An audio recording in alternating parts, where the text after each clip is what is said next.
Mga fans ang tinutuluyang hotel ni na Barbie Sue, Vanessa at Ken. Pero nadismaya ang mga fanatics dahil hindi nila nasilayan ang kanilang mga idolo. Narito ang report ni Sol Aragones, Patrol ng Bayan. Umaga pa lamang ay nag-check-in na dito sa hotel ang mga estudyanteng ito ng Lazal, Ateneo at University of Asian and Pacific. Nagbabaka sakaling makita nila dito ang tatlo sa iniidolo nilang bida ng Meteor Garden na sina Ken, Vanessa at Barbie Sue. We're gonna check in if here, since they're staying here, so easy access, right? Pero kung may kinilig, meron din namang nadismaya dahil hindi na idinaan sa lobby ng hotel ang tatlo.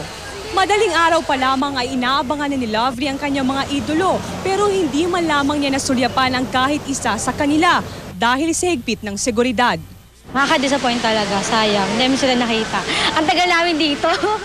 Ang tagal namin naghintay pero hindi man lang namin nakita o nasulyapan man lang.